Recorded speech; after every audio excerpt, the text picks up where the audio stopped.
svako političko dodvoravanje srpskih opozicionih prvaka savremenim srpskim neprijateljima i njihovim podgoričkim i beogradskim ispostavama pogubno je po srpske nacionalne interese, a naročito je pogubno po te interese u Crnoj Gori.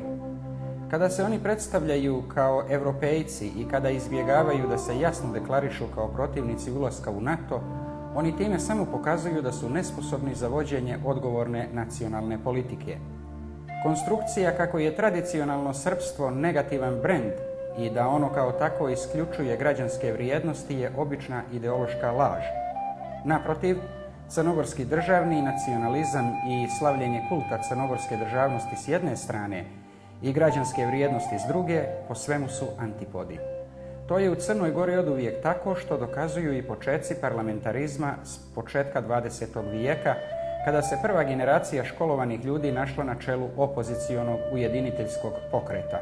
Znali su dobro Marko Daković, Lazar Damjanović i ostali da očajnička tvorevina kakva je bila Nikolina država, zasnovana na tradiciji i lažima plemenskog sukanja junačkih crnogorskih brkova, ne može stanovništvu donijeti ništa dobro i da put u civilizaciju vodi preko Beograda. Zbog toga je ta ujediniteljska opozicija odmah žigosana etiketom terazijskih Crnogoraca. Nije Milo Đukanović, nego je lično kralj Nikola tada prvi upotrebio sintagmu terazijski Crnogorci. Tada je počelo pripovijedanje današnje crnogorske bajke o velikosrpskom ugrožavanju Crne Gore i Crnogoraca.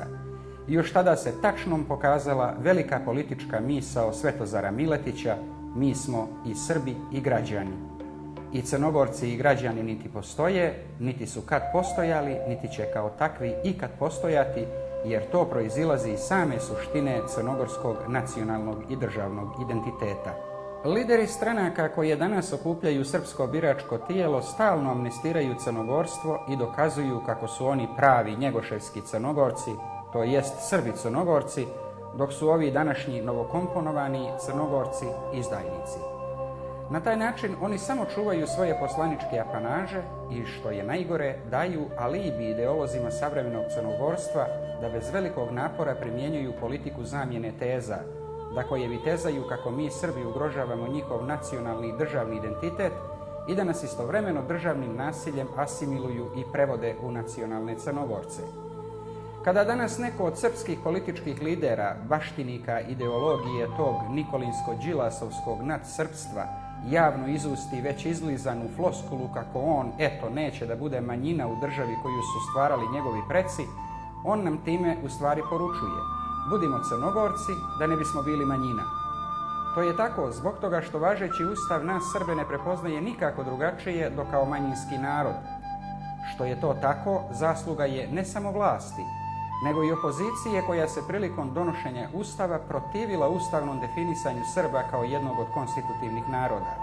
Sjetimo se, protiv toga su tada bili i Socijalistička narodna partija, i Narodna stranka, i Demokratska srpska stranka, jednako kao Demokratska partija socijalista i Socijaldemokratska partija. Kada je kao neminovna posljedica tako nepovoljnog ustavnog rješenja po Srbe osnovan Srpski nacionalni savjet, počela je njihova očajnička borba protiv zaštite srpskih interesa uz pomoć manjinskih ustavnopravnih mehanizama.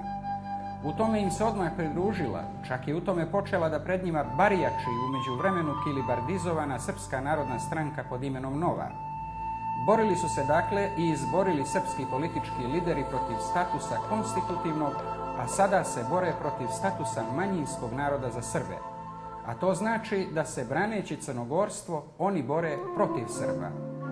Ako bismo se pri takvom stanju stvari mi kao Srbi odrekli i manjinskog ustavnopravnog statusa, mi bismo se time dobrovoljno odrekli pripadnosti srpskoj naciji i također dobrovoljno pristali na pripadnost crnogorskoj naciji.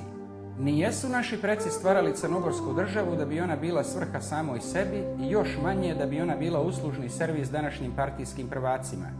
Ako ne uvažavamo tu činjenicu, mi se neminovno odričemo istorijskih snova i zavjeta naših predaka o slobodnom i ujedinjenom srpstvu. Glorifikovanjem Crne Gore kao države, mi se odričemo odluka Podgoričke skupštine iz 1918. godine, a to nije ništa drugo do izdaja srpskog nacionalnog interesa i pristajanje na promjenu nacionalnog identiteta. Baš to nam, prestravljeni od ambasadora NATO zemalja, rade lideri naše opozicije.